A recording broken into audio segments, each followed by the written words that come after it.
जय माँ लक्ष्मी भक्तों, आप सभी को महालक्ष्मी व्रत की हार्दिक शुभकामनाएं। आज के इस वीडियो में हम आपके लिए लेकर आए हैं 16 दिन तक करने वाले महालक्ष्मी व्रत की पावन कथा। तो आइए सुनते हैं महालक्ष्मी व्रत की पावन कथा। अपने इष्ट देव को प्रणाम करते हुए आज की कथा का शुभारंभ करते हैं। पौराणिक कथा के अनुसार प्राचीन काल में एक बहुत ही गरीब ब्राह्मण रहता था। वह भगवान विष्णु का परम भक्त था।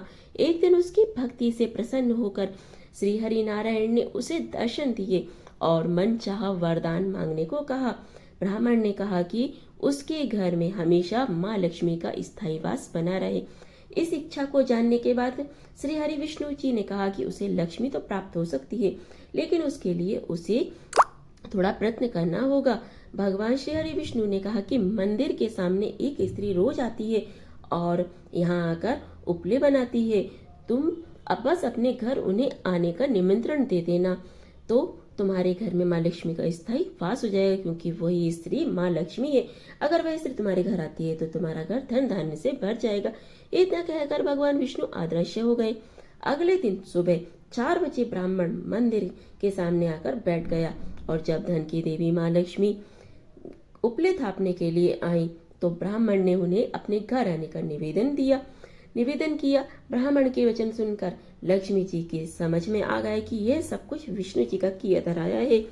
माता लक्ष्मी ने कहा कि तुम 16 दिन तक महालक्ष्मी व्रत का विधि पूर्वक व्रत करो, पूजन करो और रात दिन चंद्रमा को अर्घ दो। मैं तुम्हारे घर अवश्य आऊंगी। देवी के कहे अनुसार ब्राह्मण ने देवी का व्रत किया और पूजन किया।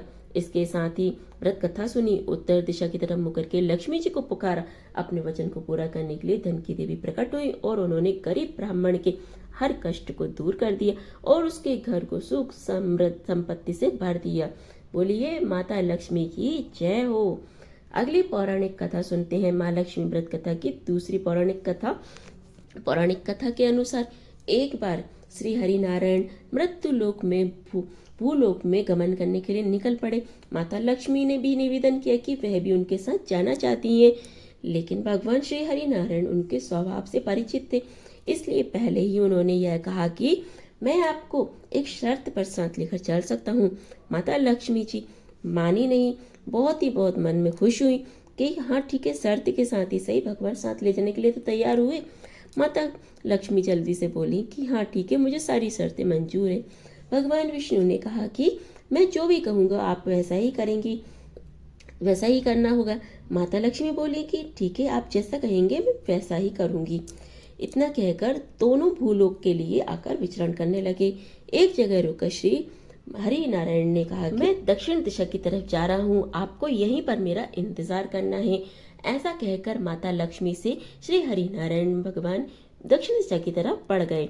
अब माता को जिज्ञासा हुई कि दक्षिण दिशा में ऐसा है क्या जो भगवान मुझे वहां पर नहीं ले जाना चाहते थे। माता का स्वभाव तो वैसे ही चंचल माना जाता है, उनसे वहां ज्यादा देर रुका नहीं गया और वह भगवान विष्णु की तरफ बढ़ने लगी। आगे जाकर उन्हें वहां पर सरसों का खेत दिखाई दिया। उसकी सुंदरता ने माता का मन मोह लिया। वह फूलों को तोड़कर अपना श्रृंगार करने लगी। इसके बाद वे कुछ ही देर आगे बढ़ी थी कि वहां पर उन्हें गन्ने का खेत दिखाई दिया, तो उन्होंने गन्ना चूसने की इच्छा हुई तो गन्ने तोड़कर गन्ने चूसने लगी। इतने में भगवान श्री हरि नारायण वापस आ गए। सरसों के फूलों से सजी माता लक्ष्मी को देखकर, गन्ना चूसते हुए देखकर भगवान विष्णु उन पर क्रोधित हो गए और भगवान ने कहा कि मैंने आपसे वहां रुकने का कहा था और आपने उस शर्त का उल्लंघन किया। मैंने आपको रुकने कहा लेकिन आप नहीं रुकी और यहाँ पर आ गई। किसान के खेतों से फूल और गन्ने तोड़कर आपने अपराध किया है, इसलिए इसकी आपको सजा मिलेगी। भगवान विष्णु ने माता लक्ष्मी को 12 वर्ष तक किसान की सेवा करने का श्राप दे दिया और स्वयं क्षीर सागर में चले गए। अब विवश होकर माता लक्ष्मी को किसान के घर पे रहना पड़ा। एक दिन माता लक्ष्मी ने किसान की पत्नी को कहा कि देवी लक्ष्मी की प्रतिमा स्थापित करके पूजा करने का बोला और इससे तुम जो भी मांगोगी वह तुम्हें मिलेगा। किसान की पत्नी ने वैसा ही किया। कुछ ही दिनों में उनके घर धन धान्य से परिपूर्ण हो गया। हंसी खुशी समृद्धि के साथ 12 वर्ष का समय बीत गया। जब भगवान श्री हरि नारायण माता लक्ष्मी को लेने के लिए आए तो किसान ने माता को ना जाने का हठ किया। पर माता लक्ष्मी ने कहा कि जो भी मेरी 16 दिन तक विधि पूर्वक पूजा करेगा वह उसके घर से कभी नहीं जाएंगी, लेकिन वह इस दौरान उन्हें दिखाई नहीं देंगी। वह इस कलश की स्थापना करें, उसमें कुछ धान रखें, यानी कि धानी लक्ष्मी का स्वरूप होता है। इस प्रकार 16 दिन तक किसान ने माता के बताए अनुसार पूजा की, कलश की स्थापना की और किसान का घर धन धान्य से पूर्ण रहने लगा। तब से लेकर आज तक 16 दिन तक माता लक्ष्मी के व्रत प्रचलित है और उनकी पूजा करने की परंपरा चली आ रही है। बोलिए माता लक्ष्मी की जय हो, श्री हरि नारायण की जय हो, लक्ष्मी नारायण की जय हो। इस कथा को सुनने और सुनाने और हुंकार देने वाले की सभी इच्छा मनोकामनाएं महालक्ष्मी शीघ्र अतिशीघ्र पूरी जरूर करेंगी। चलिए बढ़ते हैं अब अगली जानकारी की ओर। अगर आप महालक्ष्मी व्रत कथा की विधि सुनना चाहते हैं, महालक्ष्मी के 16 श्रृंगार की जानकारी जानना चाहते हैं, महालक्ष्मी व्रत की संपूर्ण जानकारी आपको हमारे चैनल पर मिल जाएगी। वहाँ पर वीडियो अपलोडेड है, आप वहाँ जाकर देख सकते हैं।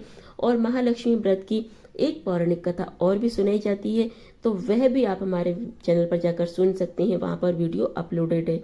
और भी तरह की जानकारी अगर आप महालक्ष्मी व्रत से जुड़ी जानना चाहते हैं तो इसके लिए आपको हमारे चैनल को सब्सक्राइब जरूर करना चाहिए और वीडियो को लाइक करके बेल आइकन को प्रेस कर देना। इससे क्या होता है कि आने वाली वीडियो को नोटिफिकेशन आपको सबसे पहले मिल जाता है। तो इसी तरह की और भी वीडियो और हमारे सनातन धर्म के त्योहारों की जानकारी, व्रत कथा हमारे चैनल पर सुनाई जाती है, तो उसकी जानकारी भी आपको समय समय पर मिलती रहती है। चलिए फिर मिलते हैं अब अगली वीडियो में, अगले उपाय, अगली जानकारी, अगली कथा के साथ। जय माँ लक्ष्मी भक्तों।